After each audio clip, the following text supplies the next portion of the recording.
Hey guys, it's Janai, and today I'm gonna be talking about how to get your passport, okay? I feel like a lot of people who don't have their passport either because they think that it's a lot more difficult or a lot more expensive than it actually is. I'm not saying that's why everyone who doesn't have their passport doesn't have one, but that's why I'm here today to explain to you guys the entire process of it and how simple it actually is, how much it costs, and everything like that. I do have a passport, obviously, like I just showed you guys. I have had a passport all my life ever since I was a baby.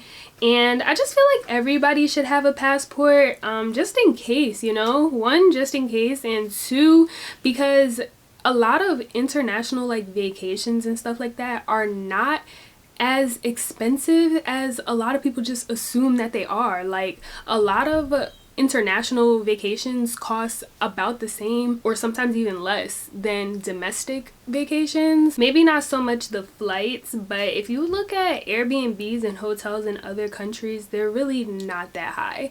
So yeah, guys, I really feel like everyone should, you know, expand their horizons and try to travel out the country as much as possible, if possible. I know some people can't for other reasons, but go explore the world. There's so much more than Atlanta and Miami and LA. I would definitely say now being, if you're watching this in 2020 or anytime around 2020, I feel like now is like the best time to get it, because with COVID going on in the whole world and you can't really travel or shouldn't really travel anyway, it doesn't really matter how long they're going to take. There should be no need to expedite it, and the 10 to 12 weeks that it will take, it wouldn't even matter because y'all shouldn't be going anywhere, okay? Stay in the house. So like I said, I'm just gonna walk you guys through the whole process and also give you guys a few examples of some of my experiences. I am going to be talking about how to get a new one and also how to renew one. I have done both. Like I said, I've had one all my life.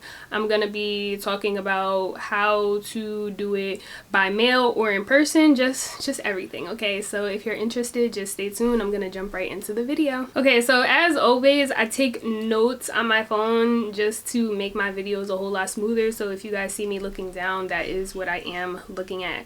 So first we're going to start with the forms that you need to fill out, obviously. So first of all, I should have started with this. So all of this information is on travel.state.gov. Everything I'm about to go over and more is all on that website, and I am going to include direct links to everything that I mention in the description box below if you're watching this on YouTube, or in the caption if you're watching this on Instagram. Well, you actually can't put links in captions on Instagram, which I think Instagram should update, but anyway. So I'm gonna have screen recordings of different things like right here next to me. So first you're gonna want to go online and fill out the forms, like I said. So there are a whole bunch of different links for well, not a whole bunch, but there are different links for depending on which one you're trying to fill out. There's 2 different links for a renewal one and 2 different links for a new one. The 2 different links are basically filling it out online or printing out the PDF file of it to fill out with pen to bring to a passport agency, but I'm gonna talk about that a little bit later. So as you can see, the form may look really intimidating. It may look like a lot, but you're really only filling out the last 2 pages, and all it is just your information. They're not, you know, questions or anything. It's just your basic information that you just fill out. The forms are different depending on if you are renewing it or getting a new one, but regardless, all it is you filling out like a page or 2 of information. If you're getting a new one, you can either, like I said, print it out and fill it out at home and bring it to a passport agency or acceptance facility, which I'm about to talk about the difference, or you can do it when you get there, which is how I usually do it and have done it in the past. I know with COVID things may be a little different, which I'm also going to talk about, but how, like I said, I did it is I go in person. They have the paper for you to fill out while you're there. They take your picture for you there. They basically do everything for you there. You do also fill out a new one for your child who's under 16, obviously. I mean, I'm sure if your child is like 15 and they want to fill it out themselves or whatever, they can, but like you have to submit it as the parent or guardian or whatever. And there's also forms for if if there are special circumstances for your situation, like if you lost your passport or if you just have special family circumstances. There's literally links for all of the different forms that you may possibly need on that website. Okay, so next we're going to talk about citizen information. So with your application, you need to submit evidence that you are a US citizen. I'm about to be reading to you off my phone. I really do know this stuff. I didn't just go look up like, oh, how to get a passport and then make this video for you guys. Like, I really just do this so that my videos could be coherent. If you also make YouTube videos, I highly suggest this. It keeps my videos super organized. But anyway, so you're gonna need to either present to them one form of primary identification or secondary identification. Examples of your primary include your passport or your birth certificate. If you cannot provide primary evidence, you must submit secondary evidence of US citizenship. They have a whole list of the acceptable forms of documentation for that on the website, which, like I said, I'll have in a link below. If you were born outside the United States, they also have what type of documentation you need if that is your circumstance. Okay, next we're going to talk about your photo, your passport photo. Before we talk about this, let me show y'all mine. Mine honestly is not that cute. It's not. Hold up, let me hide my information.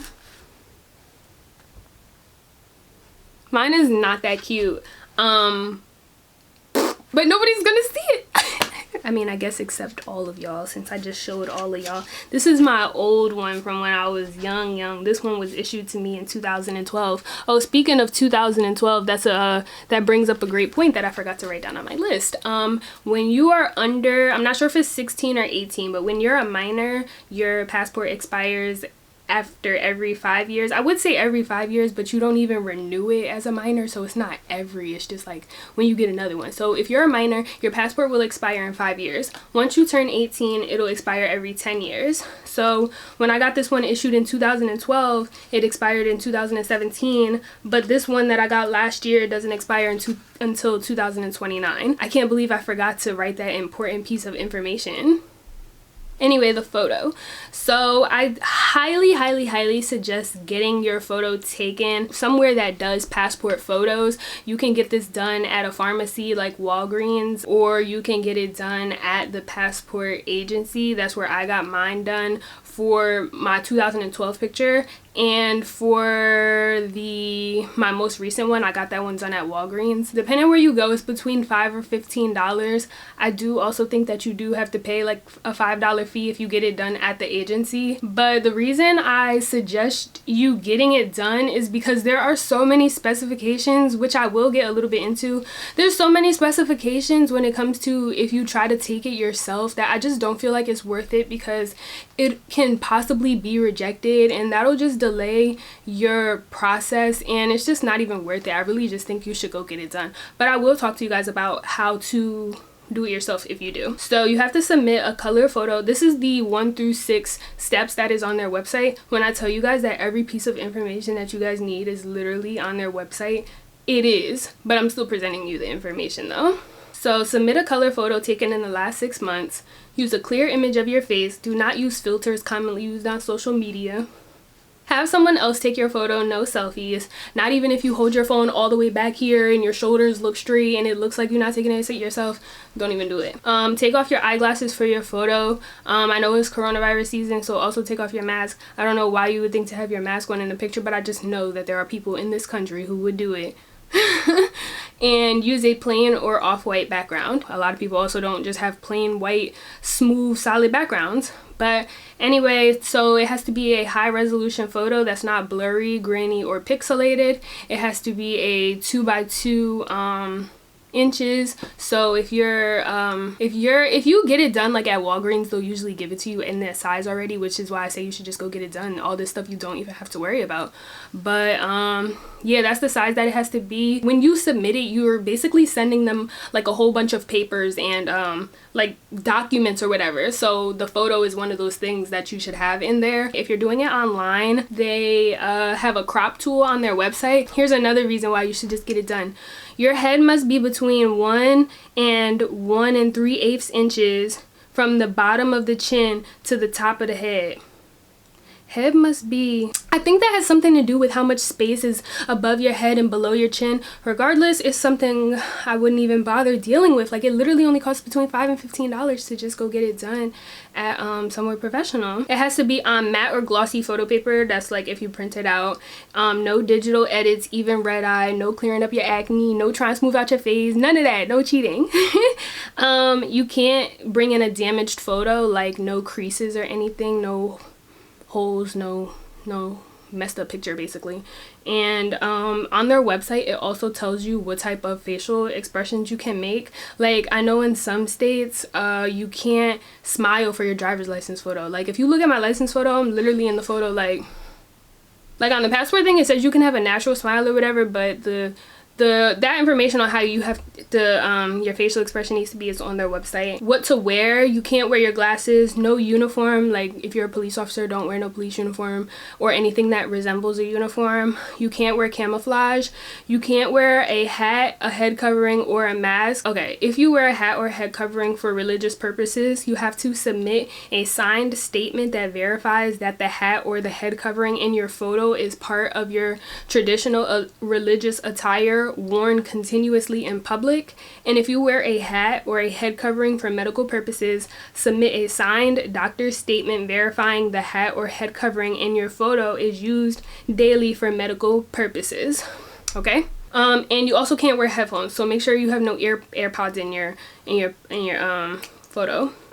They do have examples and frequently asked questions on their website. If you have any other questions about the photo, I ultimately will wrap that part up by saying that I don't think that it's worth it. You wouldn't want something small like a shadow or something for that to be a reason for them to reject your photo, and you got to do it all over again. And like I said, for them to delay that whole process, because it already takes long enough. It literally already takes months for you to get it. All right, so that's the photo. Next, we talk about the fees.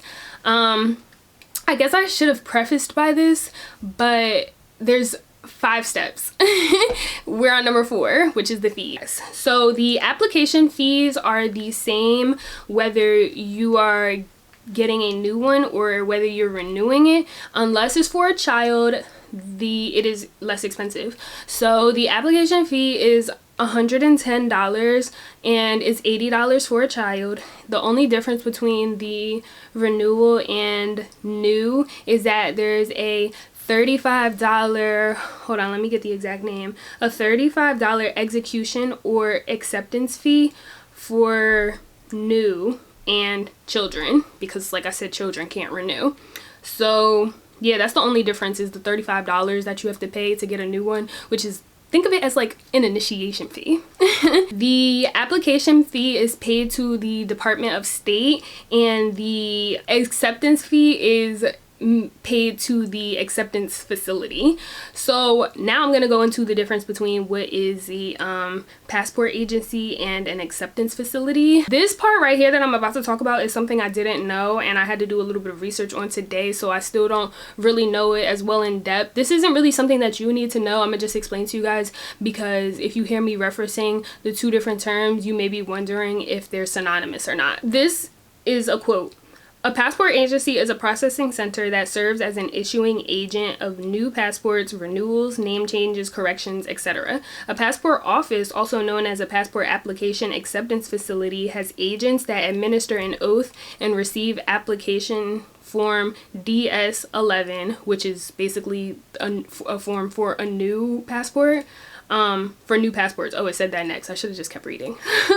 "Passports are not issued at these offices, but somewhere else I found, which I think is only because of COVID, that you can get a new passport at the passport application acceptance facilities, but you must meet the following requirements. You have to make an appointment. You have to be traveling internationally within 72 hours. You have to be able to show printed proof of international travel, like an itinerary or hotel reservation. You have to pay the expedite fee, which I'm going to talk about later.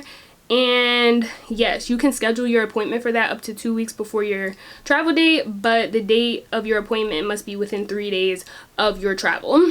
So I say all that to say, a passport agency is where you go to get your passport, and a passport acceptance facility is not typically where you would get your passport unless it's urgent. Also, as far as the acceptance facilities, due to public health measures of COVID, blah, blah, blah, blah, some of them may still be closed or providing limited service to the public. So make sure that you contact your local one to make sure that they're still open and accepting applications. And on their website, because they make everything so handy dandy, there is an app and an acceptance location finder where you just enter your zip code and, you know, do the whole thing where you find near you how many miles and stuff, and you can find a location near you. Now we're going to talk about the fees. That leads into my next point, because we're going to be talking about payment methods. That was about to be ghetto. I was about to say methods.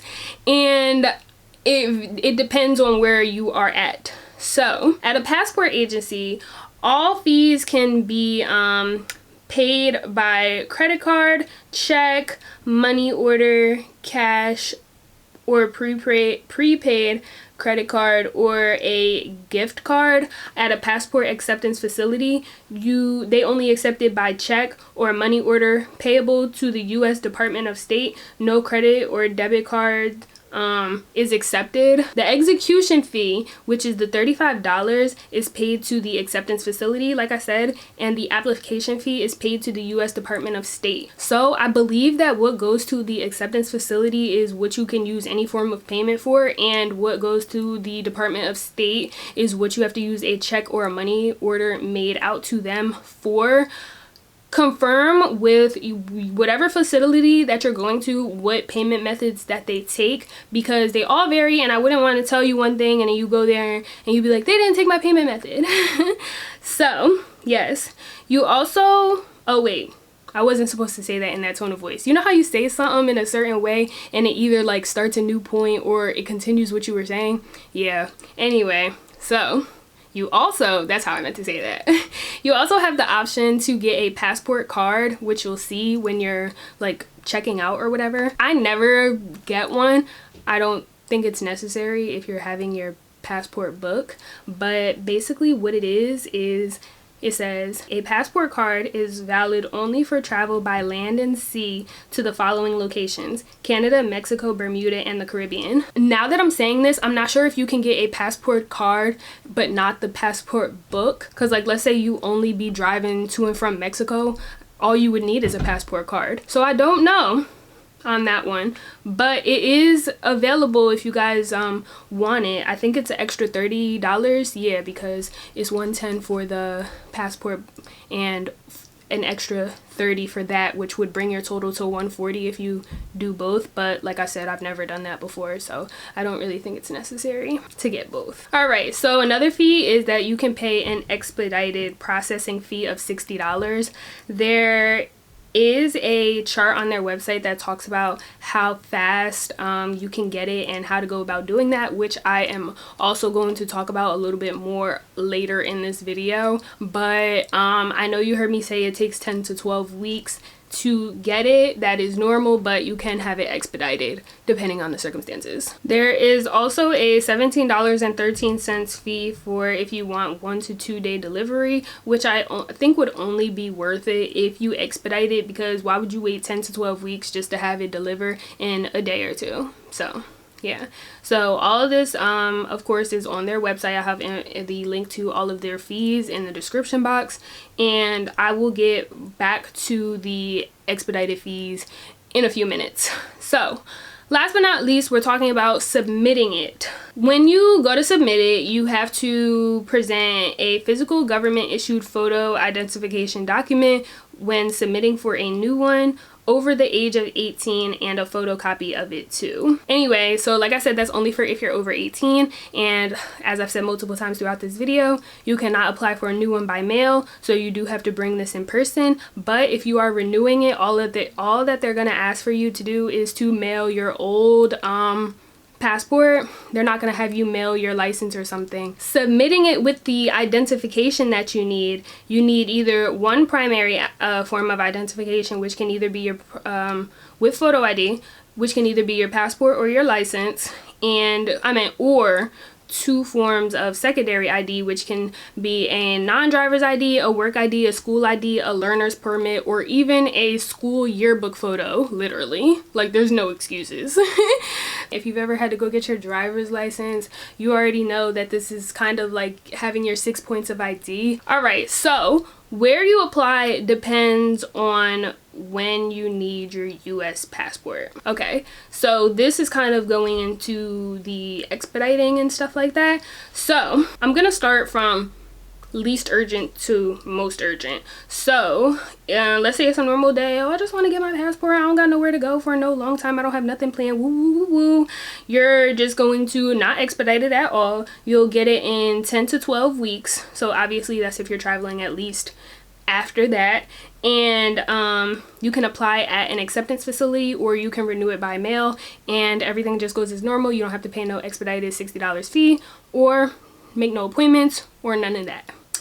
If you need it in the next 4 to 10 weeks, so let's say you needed expedited, but for no reason, I don't know why you would expedite it for no reason, but if you want to, you can get it in 4 to 6 weeks, and you can expedite it at a acceptance facility, or expedite a renewal by mail, and that's when you pay the $60 expedited fee.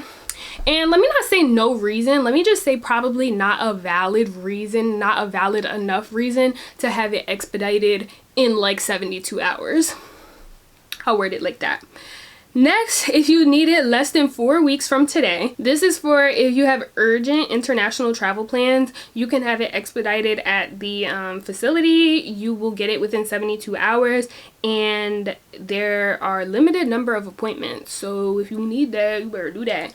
And last but not least, if you need it right now, you will go through their life or death emergency service, and you'll get it within 72 hours. And if you need to find out if you're eligible for that, of course there's a link on their website. And yeah, but I believe all of the fees are $60 regardless. You just have to be eligible for the last 2 I said. If you guys have any more questions about the fees, they tell you a whole bunch of different ways on their website. They have it on their website with like drop down boxes. They have a fee chart on their website that shows, like, you know, are you renewing, or is this a new one? Is this for an adult, or is this for a child? Like, they have a whole chart that shows all the prices. And they also have a fee calculator on there that totals everything up for you. Let's say you want to get a passport and a book, and you want to expedite it, and I don't know, something else. They total everything for you and tell you exactly what your total would be. They make it so easy for you. All right, and then when you renew it by mail, they'll mail you your new, this has nothing to do with expediting it, this is just something to say. When you renew your passport by mail, they'll mail you your new one, and then a few weeks later you will get your old one back in the mail. I don't know if you guys noticed, but that is actually why my old passport has a staple on it, because like it has something to do with when they mailed it back to me. But yeah, what else? Oh, closing. So see, I literally be outlining it like a, you know how when you had to write an essay in school and you had to create an outline? That's literally how I do my videos, y'all. It really helps. When you're applying, they're gonna ask you how many pages you want. So there are 2 options. You could get standard or not standard. As you see, oh wait, as you don't even see, hold on. I'm not sure if you could tell, but this one is a little bit thinner. So this is the standard book. It comes with 28 pages, and this is the not standard one, and it comes with 52 pages. It's just a little bit thicker, and guess what? They're literally the same price. So whether you're the type to travel a lot or not, I know I'm trying to stamp my book up. I just felt like, why not get the 52 page one, because they're the same price. And let's say you hypothetically do run out of all 28 pages, you gotta apply for a whole new one. So why risk even doing that when you can just get more pages for free from RIP? So this is the 52 page book, and also I just like the feeling of having a thicker passport in my hand. And having more pages is gonna motivate me to get her all stamped up.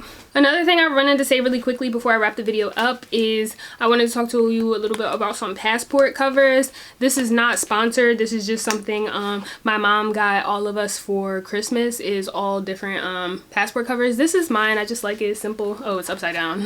It's rose gold, and it holds your you can hold, I know it's empty because mine is out, but this is what it looks like if it's in.